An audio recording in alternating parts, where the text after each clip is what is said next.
আটজন মালিক আছে flat owner. তারা হলেন অভিজিৎ বক্সি, বর্ণালী কর্মকার, অভিষেক সরকার, সুরজিৎ সাহা, শুভজিৎ রায়, অনির্বাণ মাইতি, অর্পিতা ব্যানার্জি আর Subhash Roy. Subhash Roy is the promoter, developer এই বাড়ি। তারা একটা এগ্রিমেন্ট করেছিল, সেই এগ্রিমেন্টটা হয়েছিল Nagra building construction private limited, having its registered office at Yamunanagar, Haryana. তারা এগ্রিমেন্ট করেছিল। এগ্রিমেন্টটা কি হয়েছে এইখানে একদম স্পষ্টভাবে বলা আছে, the second party will start its work of restoration of the schedule building and will complete restoration of within 2 month. মানে শিডিউল পার্টি মানে নাগরা এরা করবে বলেছিল। That second party has guarantee no harm arises on the building within 20 years. Guarantee দিয়ে বলছে 20 বছরের মধ্যে এই বাড়ির কোনো ক্ষতি হবে না, 2 মাসের মধ্যে কমপ্লিট করবে। The during construction work crack or damage shows the building, it is duty upon of the second party to repair or these at the second party's own cost. মানে পুরো রেসপন্সিবিলিটি নাগরা যেই হরিয়ানার কোম্পানি আছে নাগরা building construction private limited, তাদের দেওয়া ছিল। আমি অনুরোধ করব যে আমাদের বিল্ডিং ডিপার্টমেন্টেরও আছে, এই এগ্রিমেন্ট নিয়ে ফার্স্ট এর বিরুদ্ধে এফআইআর করা উচিত। যে এই কোম্পানি, আমাদের তরফ থেকেও আমরা এফআইআর করছি যে এই কোম্পানি এর এগ্রিমেন্ট নিয়েছে যে কোনো কিছু হবে না, তারপরে এই অবস্থা হয়েছে। এই বাড়িটাকে তোলবার চেষ্টা করা হচ্ছে এবং having without any permission from the KMC. এত বড় কাজ করতে গেলে কেএমসি রিপেয়ারিংয়ের পারমিশন দরকার পড়ে, কোনো পারমিশন ছাড়া এই নাগরা কনস্ট্রাকশন কোম্পানি তারা এই কাজ করছে।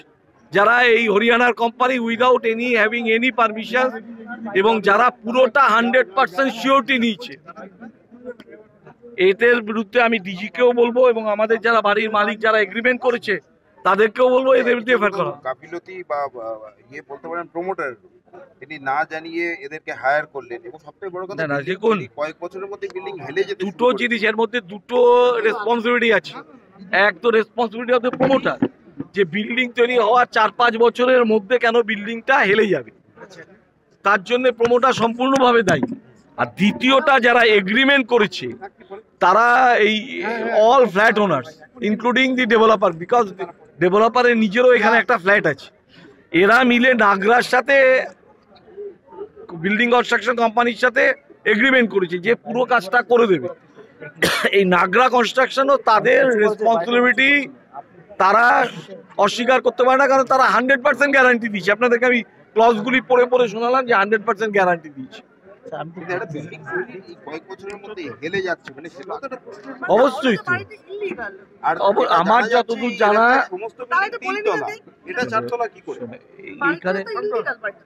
আমার যতদূর আমি তো বললাম, আমি তো আমার যতদূর জানা, যতদূর আমি শুনতে পাচ্ছি এখানে এসে বাড়িটা ইল্লিগাল। সেটাও ব্যবস্থা নেবেন আপনারা? দেখুন, একটা অবশ্যই আমরা এখানে সব জায়গায় দেখুন, কলোনিতে একটা সিঙ্গেল এক্সেপশন বাড়ি নয়, কলোনিতে এইরকম প্রচুর বাড়ি হয়েছে। এই বাড়ি কেবলমাত্র আমাদের মেয়রের সময় নয়, আমি এখান থেকে 2000 সাল থেকে আমি এই কলোনির কাউন্সিলর, তার আগেও বেআইনি বাড়ি হয়েছে, পরেও বেআইনি বাড়ি হচ্ছে। সমস্যা হলো এখানে যে এইখানে যেমন এই বাড়িটার সামনে যে রাস্তা আছে তাতে বিল্ডিং প্ল্যান স্যাংশন হয়, কিন্তু এই পাশে দিয়ে গলি দিয়ে যে বাড়িতে ঢুকবেন সেখানে কারো হয়তো 12 ছটাক জমি, কারো 14 ছটাক জমি, বাড়ির সামনে রাস্তা হলো 4 ফিট, সেখানে স্যাংশন দেওয়া মুশকিল হচ্ছিল।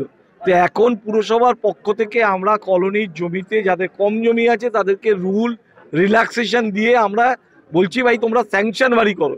কমপক্ষে স্যাংশন বাড়ি করলে ওয়ার্কসম্যানশিপটা গ্যারান্টেড হবে, যে বাড়িটা তৈরি হবে তার ওয়ার্কসম্যানশিপ গ্যারান্টেড হবে।